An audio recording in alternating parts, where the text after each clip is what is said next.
నమస్తే, welcome to great Andhra. మనతో పాటు ఉన్నారు సీనియర్ పొలిటికల్ అనలిస్ట్ జిఆర్ మహర్షి గారు. నమస్తే సార్. నమస్తే చందన్ గారు. సార్, నేను చెప్పుకున్నట్లుగానే ఈరోజు జగన్మోహన్ రెడ్డి గారు నెల్లూరు వెళ్ళి జైల్లో ఉన్న పిన్నెల్లి రామకృష్ణారెడ్డి గారిని కలిసి పరామర్శించిన తర్వాత బయటకు వచ్చి చాలా ఏళ్ల తర్వాత మీడియాతో మాట్లాడారు. ఈ సందర్భంలో ఆయన అనేక విషయాలను తీసుకుని వచ్చారు. అంటే ఫటాఫట్ అన్ని విషయాల్ని ప్రస్తావిస్తూనే అనేక దాడుల గురించి లేకపోతే కూల్చివేతల గురించి, చంద్రబాబు నాయుడు ఏ విత్తనం విత్తితే అదే పండుతుంది అంటూ ఆయన్ని ఇది మనవి చేస్తున్నాను అంటూనే మళ్ళీ ఇంకొక పక్క హెచ్చరిస్తున్నాము అని కూడా అన్నారు. ఇంక ఇలాంటివి ఆపకుంటే మళ్ళీ మీరు కూడా ఎదుర్కోవాల్సి ఉంటుంది అని.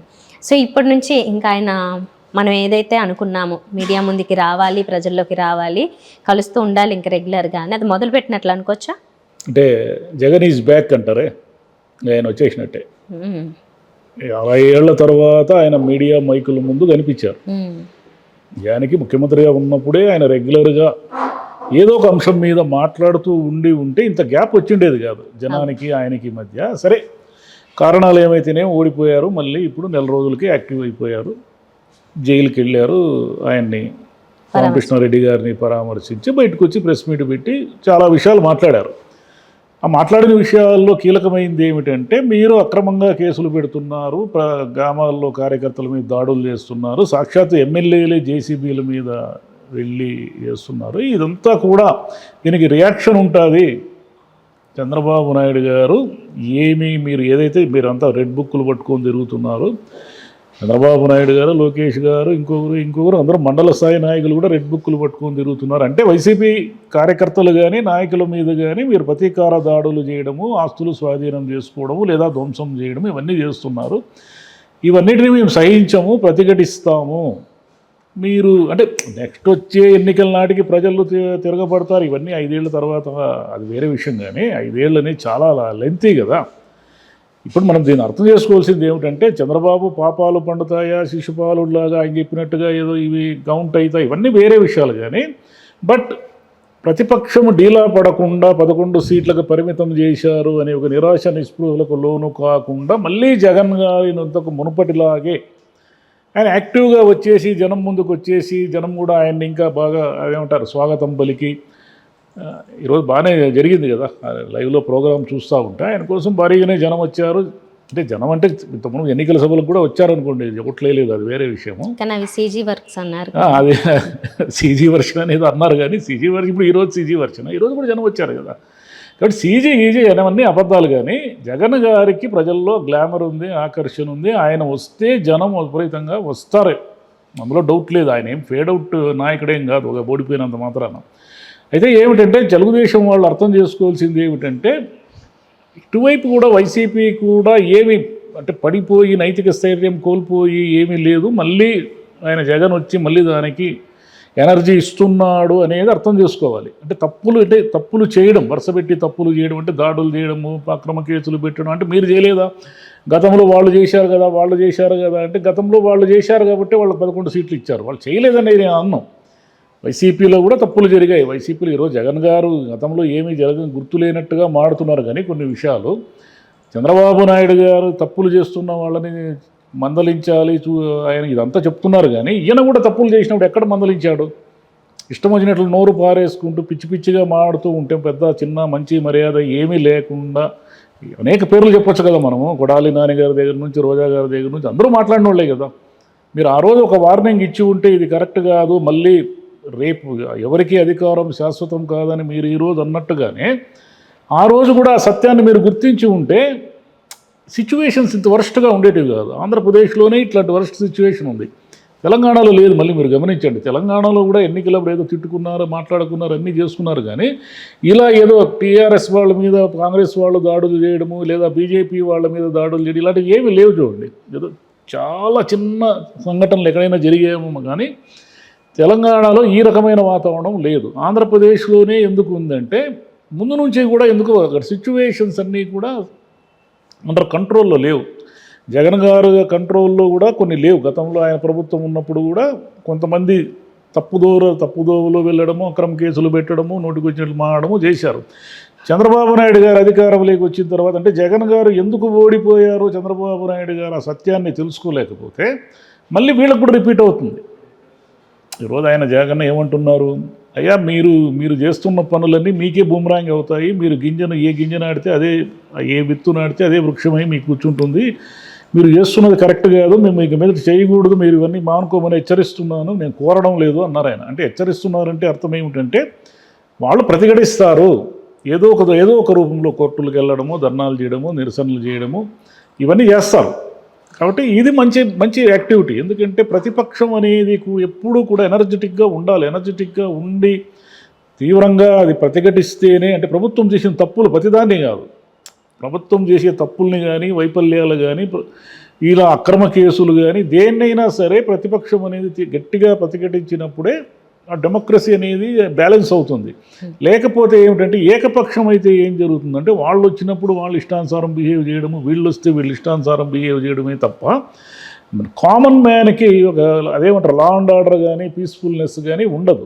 ఎందుకంటే అతను మామూలు జీవితాన్ని కోరుకుంటాడు. మీరు రాజకీయ నాయకులు, కార్యకర్తలు, మీ కొట్లాట్లు, మీ గొడవలు ఇవన్నీ కూడా ఒక సామాన్యమైన మనిషికి అక్కర్లేదు. ఈ సాధారణమైన మనుషులు, ఓటర్లు ఉంటారే, వీళ్ళే విసిగిపోయి అటు ఇటు స్వింగ్ అయ్యి ఈ 10% తేడాతో ప్రభుత్వాలని పడగొట్టేది. కాబట్టి ఇక మీదటైనా తెలుగుదేశం వాళ్ళైనా సరే, వైసీపీ వాళ్ళైనా సరే, అంటే మేము రేపు పొద్దున అధికారంలోకి వస్తే మళ్ళీ మీ కథ పడతాం అన్నట్టుగా ఉంది. అది హెచ్చరిక కూడా. ఒకరి కథ ఒకరి సంగతి ఇంకోరు చూడడానికే రాజకీయాల అంతిమ లక్ష్యం అయినప్పుడు ఇంక ప్రజలు వీళ్ళంతా ఏముంది, ఇంకా అది కరెక్ట్ కానే కదా, ఆ పద్ధతే కరెక్ట్ కాదు, వీళ్ళు చేసినా వాళ్ళు చేసినా కూడా.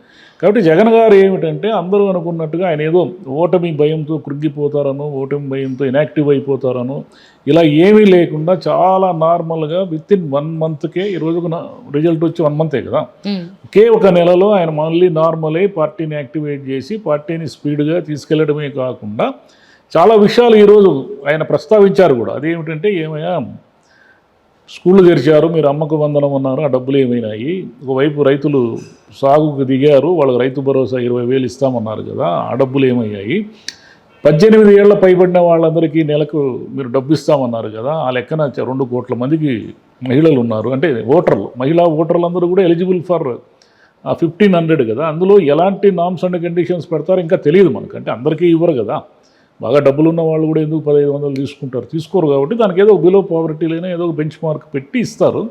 ఇవన్నీ కూడా మీరు ఎప్పుడు ఇస్తారు, ఎలా ఇస్తారు, ఏమి ఇస్తారు, అవి చెప్పండి అంటే మీరు అవి చెప్పకుండా మమ్మల్ని మా మీద, వైసీపీ వాళ్ళ మీద దాడులు ఇవన్నీ చేసుకుంటున్నారు, ఇది ఏ రకంగా కరెక్ట్ అన్నారు. ఇదైతే పాజిటివ్ సిమ్టమ్ ఏమిటంటే జగన్ ఈజ్ బ్యాక్, అది పాజిటివ్ సిమ్టమ్. అంటే బ్యాక్ మీన్స్ మళ్ళీ ఆయన ప్రతిపక్ష నాయకుడుగా తన కర్తవ్యాన్ని కానీ, తాను తమ కార్యకర్తల మీద దాడులు జరిగినా ఏం జరిగినా కూడా సహించేది లేదని ఒక హెచ్చరిక జారీ చేశారు. ఇక మీద ఎక్కడ దాడులు ఏం జరిగినా కూడా జగనే అక్కడికి స్వయంగా వెళ్ళడం వల్ల ఆ పార్టీకి నైతిక స్థైర్యం, అంటే మోరల్ కరేజ్ పెరుగుతుంది. మోరల్ కరేజ్ పెరగడం వల్ల ఏమిటంటే ప్రతిపక్షం బలంగా ఉంటుంది. అంటే అసెంబ్లీలో ఎలాగూ లేదు కాబట్టి 11 సీట్లతోనే ఉన్నారు కాబట్టి ఆయా నియోజకవర్గాల్లో ఉన్న నాయకులు యాక్టివేట్ అయితే వీళ్ళు ఎమ్మెల్యేలు కానీ, మంత్రులు కానీ ఇష్టానుసారం బిహేవ్ చేయకుండా కొంచెం సిస్టమేటిక్గా, డెమోక్రటిక్గా ఉండే అవకాశాలు ఎక్కువ ఉన్నాయి. ఓకే, మరి ఇప్పటి వరకు అదే ఆయన చెప్పినట్లుగా దాడులు జరిగిన వాళ్ళందరినీ పరామర్శించుకుంటూ ఇరెగ్యులర్గా ఇలాంటి ప్రెస్ మీట్లు అవి పెడుతూ ఇలా వెళ్తుంటారా, లేకపోతే ఏది ఆయన ముందున్న అసలు పని ఏంటి అసలు? ఇప్పుడు తెలుగుదేశం వాళ్ళ మీద ఆధారపడి ఉంటుంది. తెలుగుదేశం నాయకులు ఎలాంటి చర్యలకు పాల్పడతారు అనే దాన్ని బట్టి జగన్ గారి రియాక్షన్ ఉంటుంది, అంతే కదా. ఊరికి ఆయన ఏమిటంటే ఇంకా నెలే అయింది కాబట్టి చీటికి మాటికి జనంలోకి వెళ్ళి తెలుగుదేశం ప్రభుత్వాన్ని నిలదీసినా కూడా ఏం ప్రయోజనం లేదు. ఎందుకు ప్రయోజనం లేదంటే, అయ్యా మీరు మొన్నటి వరకు మీరే కదా అధికారంలో ఉన్నారు, ఇంకా వాళ్ళు వచ్చి నెల కాలేదు, నెలకే మీరు అప్పుడే చంద్రబాబు నాయుడు తప్పులు చేశాడు, పాపాలు చేశాడు, గవర్నమెంట్ పడిపోతుంది, గవర్నమెంట్ ఇష్టానుసారం బిహేవ్ చేస్తూ ఉంది అని విమర్శించే హక్కు మీకెక్కడుందని ఎవరైనా అడుగుతారు, బయటికి అడగకపోయినా లోపలైనా అనుకుంటారు కదా. కాబట్టి జగన్ గారు పదే తెలుగుదేశం వైఫల్యాలు, తప్పులు అనుకుంటూ అదే రూట్లో వెళ్ళడం అనేది ఇప్పటికి ఇంకా కరెక్ట్ కాదు.